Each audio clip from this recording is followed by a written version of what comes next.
পিঁপড়ার মতো সাহসী, পিঁপড়ার মতো শক্তি, এর বেশি কিছু না। শুধুমাত্র আমরা সংগঠিত হব। আজকের এখানে যা আছেন, যদি এখনো আজকের পরের দিন থেকে যদি হাত গুটিয়ে থাকেন, তাহলে আপনি নিশ্চিত থাকেন যে আপনার জীবন দশায় আপনি যদি আফসোসই করে যাবেন, আপনি কোনো ধরনের কোনো তৃপ্তি নিয়ে যেতে পারবেন না। আজকের আমরা মালয়েশিয়া, সিঙ্গাপুর, থাইল্যান্ড বিভিন্ন দেশে ঘুরতে যায় আমাদের দেশের মানুষ, গিয়ে আফসোস করে যে ও দেশে যদি আমার জন্ম হতো, আমার সন্তান যদি ও দেশে থাকতে পারতো। কিন্তু আমরা এমন একটা দেশ যদি সবাই মিলে করি যে আমার সন্তানকে ও দেশে পাঠাতে হবে না, আমাকে ও দেশে ঘুরতে যেতে হবে না। আজকে যারা ইয়াং জেনারেশন আছেন, এদের হচ্ছে এখন সময় আপনার এই যে এই যৌবনটাকে কাজে লাগানোর, এই শক্তিটা কাজে লাগানোর। আমরা আপনাদের সাথে আছি। এই জীবন, আমার এই চেয়ার, আমার এই পোশাক, আমার এই শক্তি সারা জীবন থাকবে না। আর আমি পৃথিবীতে 1000 বছরের জন্য আসি নাই। আমি যা করে যাব এটা মানুষ মনে রাখবে। আপনি যদি রুখে দাঁড়ান দেশের জন্য, জাতির জন্য, বৃদ্ধ বয়সে আপনি খুবই তৃপ্তি পাবেন যে না, পৃথিবীতে আমি আসছিলাম, যতটুকু সম্ভব আমার দ্বারা আমি করে গেছি। ঘুমিয়ে থাকলেও জীবন চলে যায়, কাজ করলেও জীবন চলে যায়।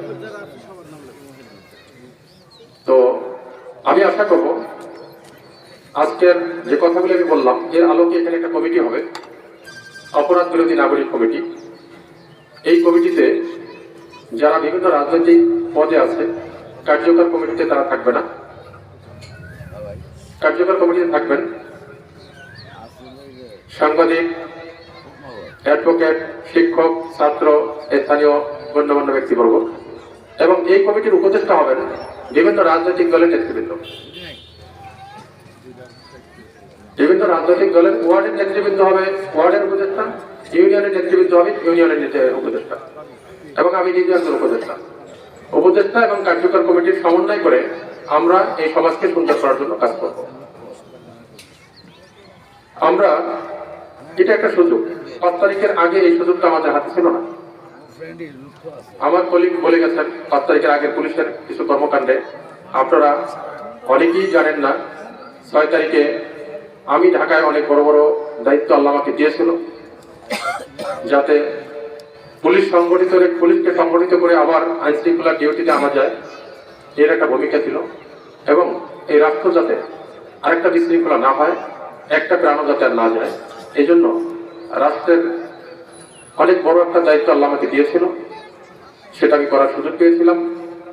আপনারা ইউটিউবে ঢুকে পুলিশের 11 দফা লিখবেন, পুলিশের 11 দফা, এটা লিখলেই আমার বক্তব্য চলে আসবে। পুলিশের 11 দফা লিখলেই বুঝতে পারবেন যে কি বক্তব্য আমার ছিল ওখানে। তো এরপরে আছে সমাজে জুয়া। আপনাদের এখানে জুয়া, এই যে জুয়া যারা খেলে, সন্তানকে সময় দেয় না, ফ্যামিলিকে সময় দেয় না। যে টাকাটা আয় করে জুয়া খেলে বাসায় যায়, বাসায় গিয়ে ওয়াইফের সাথে ঝগড়া করে, মারামারি করে, এক পর্যায়ে সংসার ভেঙে যায়, এরকম হয়। আপনি যদি চান যে আপনার মৃত্যুর পরে আপনার সন্তান আপনাকে মনে রাখুক, তাহলে আপনার সন্তানকে একটু সময় দেবেন। আপনি চিন্তা করে দেখেন, আপনার ছোটবেলা আপনাকে যিনি সময় দিয়েছেন তার কথা আপনার মনে পড়ে। সে যদি চাচা হয় চাচা, দাদা হলে দাদা, বাবা হলে বাবা। আপনি যদি আপনার সন্তানকে ছোটবেলা সময় দেন, তার সাথে এই আমরা যারা উঠতেছি তারা উঠবো না, যারা উঠতেছি আমি অনুরোধ করবো বসার জন্য। কারণ যে কথাগুলি হচ্ছে এটা আপনার জীবনের জন্য হচ্ছে। আমি অনুরোধ করতেছি এবং আমি খুবই কৃতজ্ঞ আপনাদের প্রতি যে আমার কথাগুলি আপনারা খুব মনোযোগ সহকারে শুনতেছেন। এবং 2-1 জন যারা উঠতেছেন তাদের প্রতি অনুরোধ করবো আমরা না উঠি, আর অল্প সময়ের মধ্যে আমার কথা শেষ হবে।